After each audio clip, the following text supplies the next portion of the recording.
Después de la partida de los apóstoles, la sencillez del evangelio fue corrompida o se fue apartando de él. Un ejemplo de todo esto es lo concerniente al bautismo, requisito indispensable para ser declarado miembro de una congregación cristiana. La palabra española bautismo significa sumergir, zambullir, hundir en el agua. La inmersión era la forma primitiva generalizada, de ello dan testimonio arqueológico las grandes fuentes bautismales del arte paleocristiano en numerosos templos cristianos en Oriente y Occidente. En el segundo siglo, el bautismo fue restringido a los 2 días festivos de la Pascua y del Pentecostés, y se necesitaba un curso de 3 años para poder recibir dicho sacramento. Para el siglo III se reconoció el bautismo infantil y posteriormente se institucionalizaría con el fin de volver al catolicismo a todo el Imperio Romano. El primer escritor cristiano que menciona el bautismo infantil es Tertuliano, y él se opuso. Nosotros no somos lavados para después cesar de pecar, sino porque hemos cesado de pecar. John L. Mosheim, en su libro Ecclesiastical History, escribe: el método antiguo de gobierno eclesiástico parecía subsistir en general todavía, mientras al mismo tiempo variaba el mando primitivo y degeneraba hacia la forma de una monarquía religiosa. Es un hecho históricamente aceptado que había pugnas de poder dentro de los círculos ministeriales del cristianismo. Sin embargo, no todos estaban dispuestos a aceptar tales reformas jerárquicas tan fácilmente. Si todas las comunidades, fraternidades cristianas son iguales, lo son sus obispos, como sucesores de los apóstoles con los mismos derechos entre sí. Por eso, los obispos o jefes de comunidades son colegas o coepiscopos. Las cuestiones que hemos mencionado hasta ahora no eran las únicas controversias que se manejaban. Era evidente que no había orden dentro del cristianismo y mucha confusión. Es ahí donde entra en escena Constantino.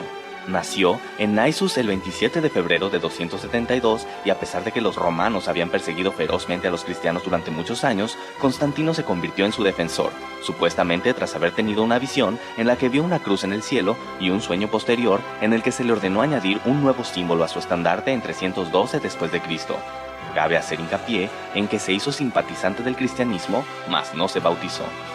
Un año después, en 313, Constantino y Licinio, quienes eran los líderes del Imperio Occidental y Oriental respectivamente, firmaron el Edicto de Milán, en el cual se promulgaba la libertad de adoración en el Imperio Romano y daba a Constantino el título de legislador de la Iglesia. Que a los cristianos y a todos los demás se conceda libre facultad de seguir la religión que a bien tengan, sea lícito a cada uno dedicar su alma a aquella religión que estimare convenirle. De esta manera, inusitada y súbita, los cristianos tuvieron una posición diametralmente distinta dentro de la sociedad. Pero fue tan diametralmente distinta su nueva posición que evidentemente alejados del evangelio de amor al prójimo que predicó Jesús, se convirtieron en verdugos al perseguir, torturar y asesinar a los paganos a partir de los años 314 y 315. Finalmente, en 324, Constantino declaró al cristianismo la iglesia oficial para que ésta sirviera de medio para unificar su imperio. Una vez en este punto, los cismas, contenciones, confusiones y demás problemas doctrinales se potencializaron.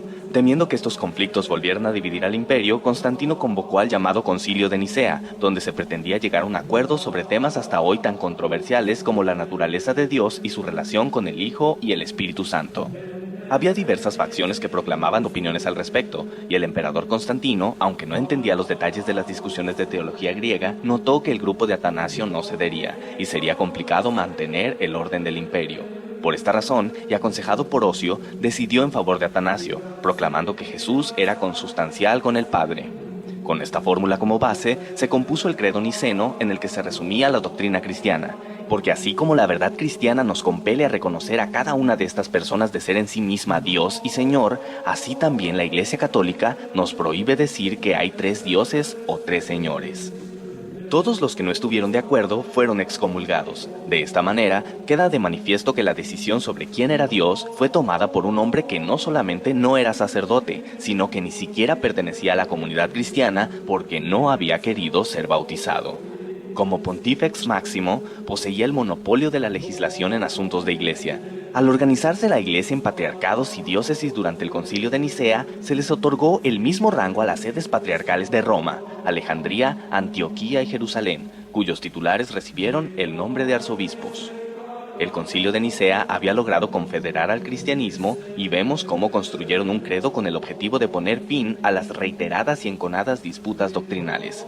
El término católico ya se empleaba antes del siglo III. De hecho, el primer registro que existe de este se encuentra en la carta del obispo San Ignacio de Antioquía a los esmirionitas en el año 110 después de Cristo. Donde esté el obispo, esté la muchedumbre, así como donde está Jesucristo, está la Iglesia Católica. Los estudiosos discuten si católico en este contexto significa universal o verdadera, auténtica. Durante las persecuciones, desde los primeros siglos, cuando preguntaban a los cristianos a qué iglesia pertenecían, decían a la católica. Bajo este concepto podemos entender que usaban el término Iglesia Católica no porque la iglesia así se llamara. Usaban el término católico para referirse a que pertenecían a la iglesia verdadera, es decir, la Iglesia de Cristo, dando a entender que las demás iglesias eran falsas. Fue hasta el siglo IV cuando la iglesia que Constantino organizó fue nombrada católica. Actualmente se prefiere el significado universal para el término católico. En este punto realmente nace lo que ahora conocemos como Iglesia Católica y podemos entender entonces por qué la nacionalidad romana va junto a su nombre. Cuando Constantino cambia la capital del imperio a Bizancio, el obispo de esa ciudad quiso tener la misma preponderancia que su colega romano. Esto es una prueba de que la hegemonía del obispo romano sobre el resto de la iglesia se debe a su ubicación en la capital romana y que la supuesta sucesión de San Pedro es solo un pretexto.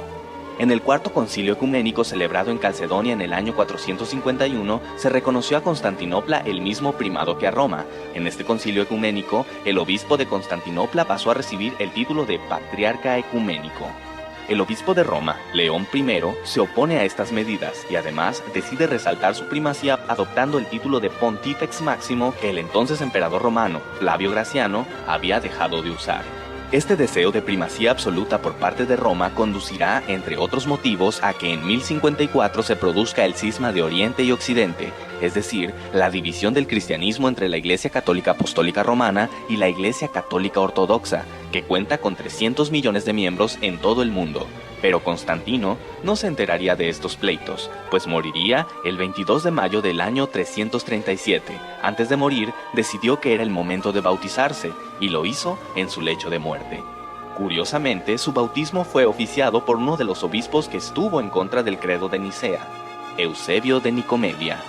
En vista de todo esto, podemos decir que el gran gestor de la Iglesia Católica Romana no fue ni Jesús ni Pedro, sino Constantino, este emperador que vivió varios siglos después de ellos, pues fue él quien organizó a la Iglesia y determinó la base doctrinal que de todos modos seguiría sufriendo muchos cambios aún hasta nuestros días. Los cristianos obtuvieron libertad de adoración gracias al Edicto de Milán, pero la Iglesia Católica dejaría esas libertades de lado al exterminar implacablemente a cualquier persona o nación que se interpusiera a sus intereses o que profesara creencias diferentes a su doctrina.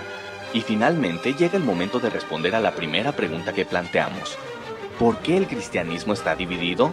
Podemos concluir que hay muchas iglesias cristianas debido a personas que se percataron de que la doctrina predicada por la Iglesia Católica se distanciaba abismalmente del evangelio de aquel personaje que afirman fue su fundador.